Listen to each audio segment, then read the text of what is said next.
Better late than never.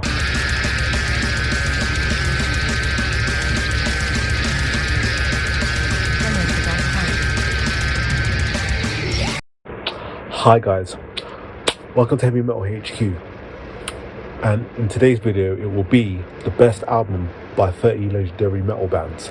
Now this will be a two-part video because there are so many albums to get through and I don't have time to squeeze it all into one video, so you're going to get two parts.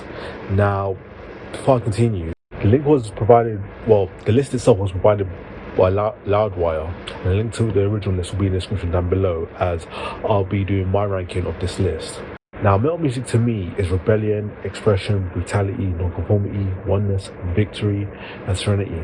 And according to Music Network and TuneCore, heavy metal has officially been recognized as the fastest growing music genre in the world, according to a new report from TuneCore.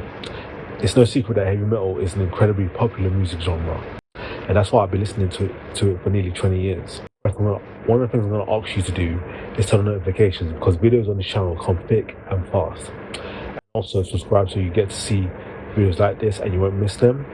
And don't forget to leave a like and a comment so that it helps the channel in the algorithm and that more people will get a chance to see this channel and the videos on here. Other than that, let's get into 30 albums from legendary bands, part 1. Third, we have the self-titled album by Avenged Sevenfold. Now, Avenged Sevenfold have probably picked the perfect album to release as a self-titled, as these songs seem to have fully embraced the group's fearless approach to music. Out to prove that they're more than just a metal band, they expanded their songwriting palette immensely on this album, and they're just as eager to improve their more cinematic passages inspired by progressive rock as they are to discharge steely riffs and harmonized metallic melodies. At number 29, we have Black Sabbath's Paranoid. If you were to ask Black Sabbath fans about their favourite Aussie era album, you'll probably get different answers. Probably citing any of the first 6 albums, but as history sees it, Paranoid is hard to beat. Songs like Iron Man, War Pigs, and even the title track have transcended heavy metal music that Sabbath have helped to give rise to. While the album on the whole tackles complex issues such as politics, mental health, and addiction. Number 28, we have Dream Theater's Images and Words. Now, Dream Theater might have pulled off one of the most likely feats of the time period, as grunge was a necessary reaction to the question of 80s metal and the excess of hair metal, meaning the chances of a mind-numbingly complex prog metal band finding success and finding it quickly was seemingly impossible. But like the forefathers of the genre, Rush, Dream Theater crafted their intricate but undeniably detestable songs on this album, which have been the whole formula to the commercially viable prog thing. At number 27, we have Dio's Holy Diver. Now, a brief history lesson about the magic man called Dio. He started out in a band called Elf. Then he was the lead singer in Rainbow and performed on 3 albums that are considered classics. Joined the legendary Black Sabbath to revitalize their career with 2 albums, and then formed his own band. The Holy Diver album pretty much continued run his unbelievable hot streak with juggernaut tracks throughout the album. At number 26 is Typo Negative's Bloody Kisses. This is the album where Typo Negative became the goth metal legends that we came to adore.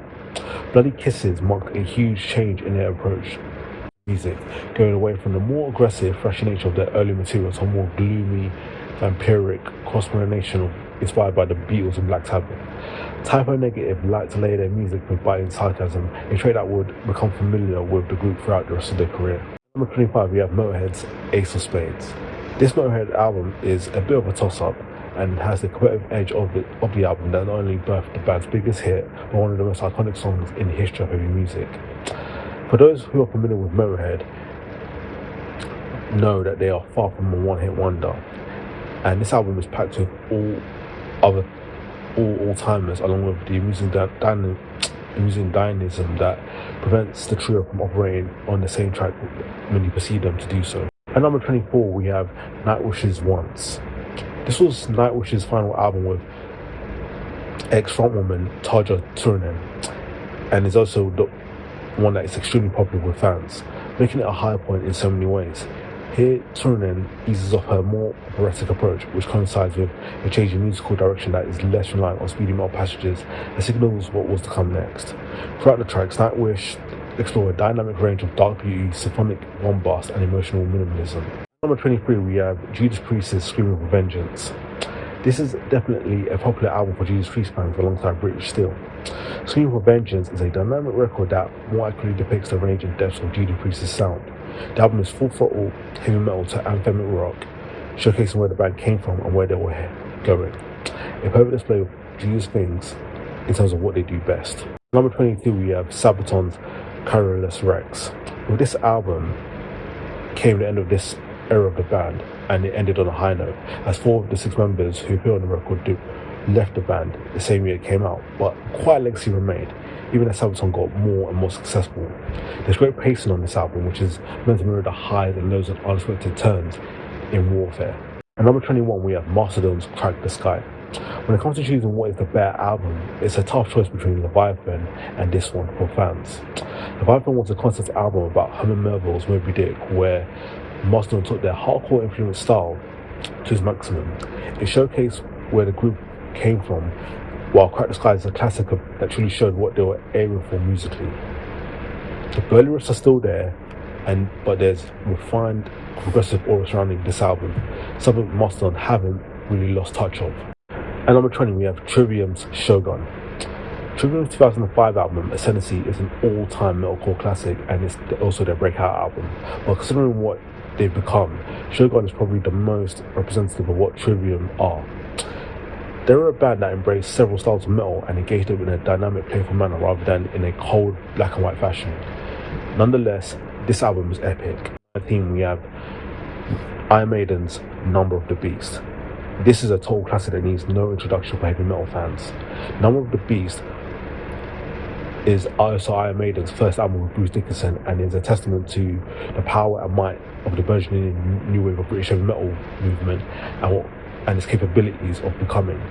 Bearing some of metal's most enduring hits, this masterpiece hasn't, in terms of its potency, hasn't weakened since its release. 18, we have Killswitch Engage's End of Heartache. Howard Jones brought a soulful quality to metalcore, and the emotional weight of his voice perfectly complemented the lyrics, with instrumental beauty and brawn resting each other underneath. And number 17, we have Pantera's vulgar display of power. A perfect example of when an album cover represents the musical component in the most ideal way. The second album of Pantera's musical rebirth is basically the soundtrack to every punch-up in human history. Philip Anselmo's confrontational approach to his lyrics was a game changer, but overall this album helped set heavy metal's trajectory in the 90s. And at number 16, we have Slipknot's Iowa album. Without a doubt, this is probably their darkest album, and it's the outcome of the excess and inner struggles going on within the band, nearing the mental breaking point.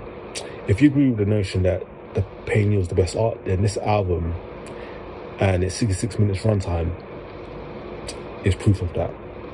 It's a mixture of extreme metal, where death metal, new metal, thrash metal, and some industrial overtones here and there, also accompanied by the God-tier hand and footwork of drummer that is Joe Jordison, also R.I.P. There you have it, guys. That was 30 albums by legendary bands, part 1. Part 2 will be coming. But before then, like, comment, subscribe, and thank you to all of you who made it to the end of the video. I'll see you next time.